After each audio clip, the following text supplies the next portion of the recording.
On pense souvent que si l'on rate un entretien, c'est parce qu'on n'a pas le niveau ou l'expérience. C'est faux. Et le pire, en fait, c'est que ce sont souvent les candidats les plus brillants, ceux qui se préparent le plus, qui tombent dans ce piège sans même le voir. Ouais, imaginons la scène. On sort d'un entretien. Tout semblait hyper fluide lors de la préparation. Le discours était genre millimétré.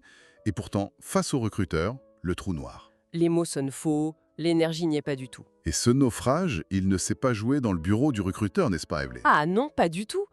L'auto-sabotage, il a eu lieu des jours avant, au moment précis où l'on a délégué sa préparation à une intelligence artificielle.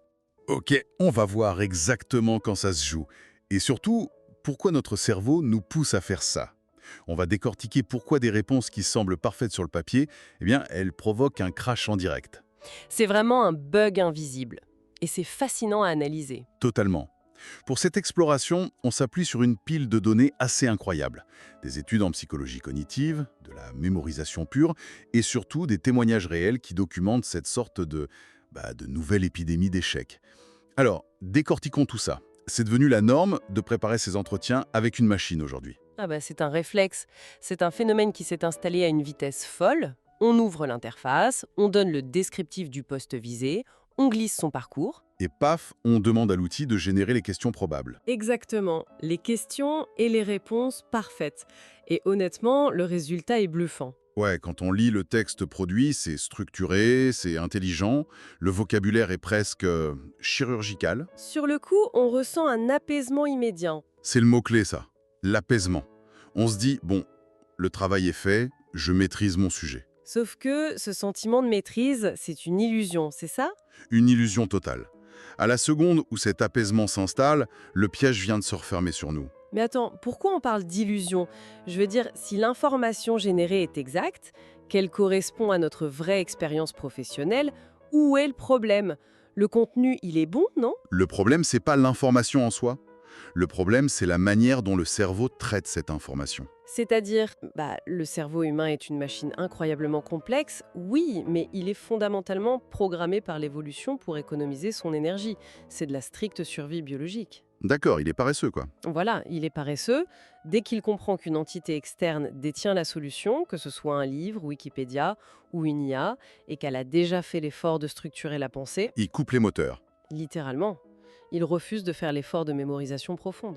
Donc le cerveau se dit, en gros, utile de graver ça dans le marbre puisque c'est stocké ailleurs. C'est ce fameux concept de délégation mentale. Précisément, on pose son cerveau à côté du clavier, on confie la charge lourde à l'outil. Du coup, à très court terme, on a l'impression d'être hyper performant. On lit la réponse à l'écran, on la comprend à la vitesse de l'éclair. Et on se sent redoutablement compétent. Exactement. Attends, en t'écoutant, je me dis que c'est exactement la même mécanique que l'utilisation d'un GPS en voiture. Ah, c'est une excellente analogie. Bah oui, sur le moment, quand on suit l'écran, on conduit parfaitement. On prend tous les bons virages, on se trompe jamais. Mais si le téléphone s'éteint soudainement, à un carrefour, On est totalement perdu. c'est ça, on est incapable de retrouver le chemin du retour. Et pourquoi? Parce qu'on n'a jamais vraiment regardé la route, on n'a pas créé de carte mentale. Neurologiquement parlant, c'est exactement le même processus. À court terme, le GPS ou l'IA nous donne la bonne direction et les bons mots. La performance artificielle, elle est là. Mais à long terme, la mémoire s'effondre. Voilà, le cerveau s'est mis en veille cognitive. Plus on utilise l'outil de cette façon passive, tu vois, pour lire au lieu de produire, plus le cerveau s'habitue à ne retenir que l'emplacement de l'information. L'emplacement, mais pas l'information elle-même. C'est dingue. C'est ça. Donc la veille de l'entretien, la situation typique, c'est on relit ces fiches parfaitement formatées par la machine. On les trouve hyper clairs et on va se coucher confiant. Et le lendemain, on se retrouve dans la salle d'entretien avec un être humain en face. Sans écran, sans filet de sécurité. Et là, le cerveau se retrouve tout nu. Nu et désarmé.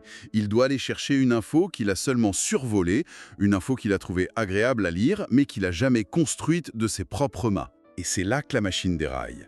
Mais le pire dans tout ça, c'est pas juste qu'on risque d'oublier une phrase ou deux, c'est qu'on arrive avec une certitude absolue d'être prêt. Ouais, c'est ça le vrai danger. Et là, on tombe dans une erreur que 90% des gens font sans s'en rendre compte. Cette erreur tragique, c'est de confondre. C'est facile à lire avec « je serai capable de le produire sous pression ». L'illusion de compétence. L'illusion de compétence, tout à fait.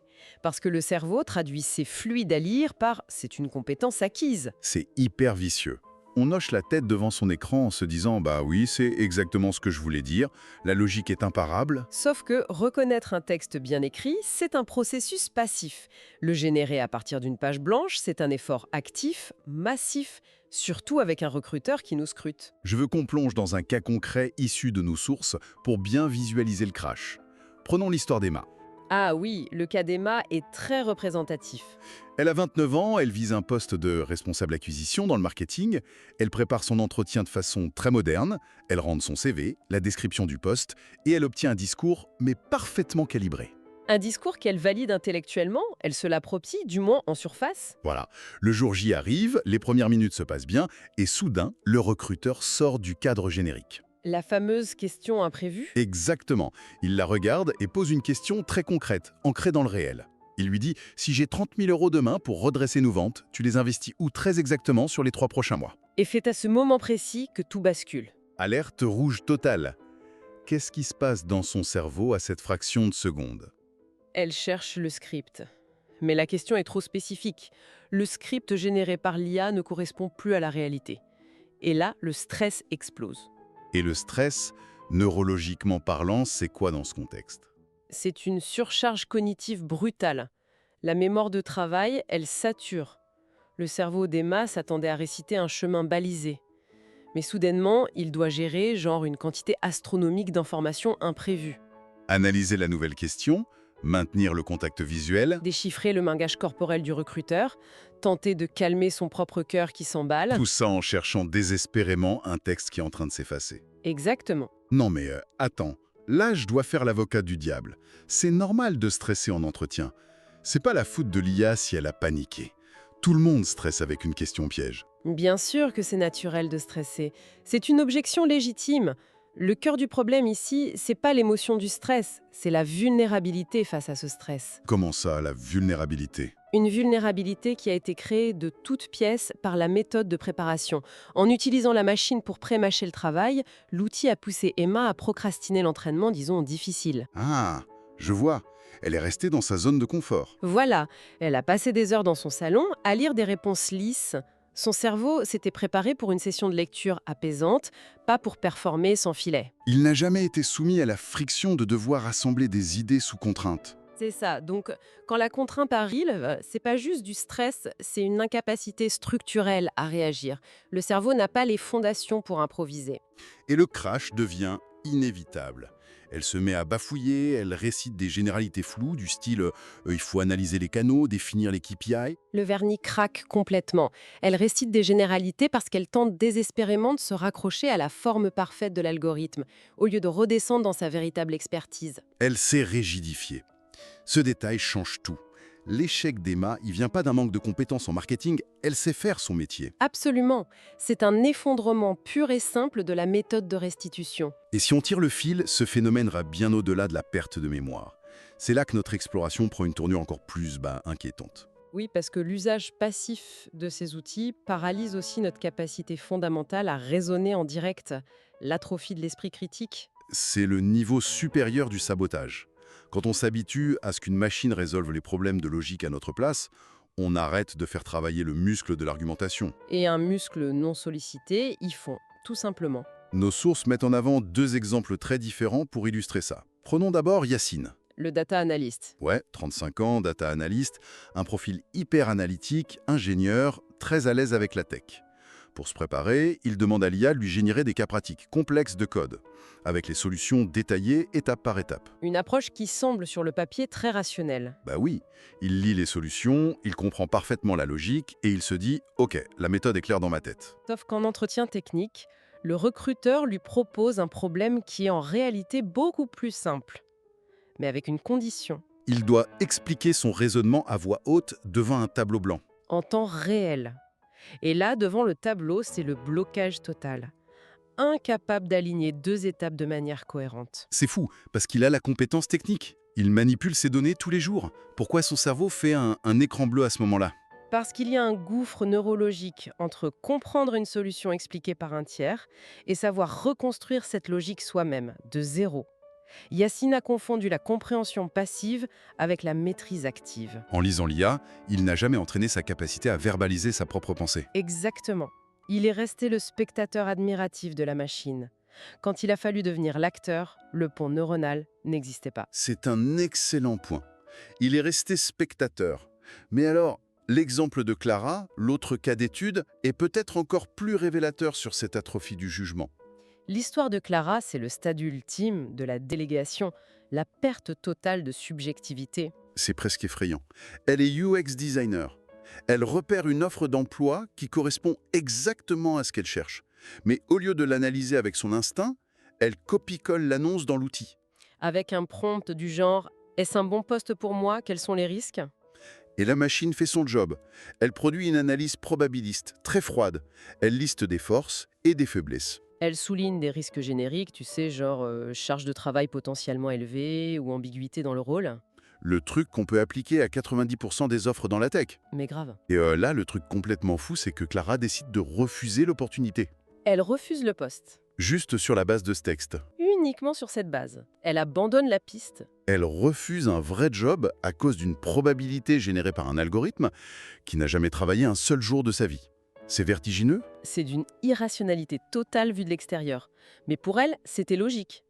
Si on analyse froidement, elle a purement et simplement externalisé son propre jugement. Ses valeurs, son ambition, sa tolérance au risque? Tout ça a été balayé et remplacé par la vie d'une base de données. L'outil n'était plus un assistant, il est devenu le juge suprême de sa carrière. C'est le danger majeur quand on pousse le truc à l'extrême.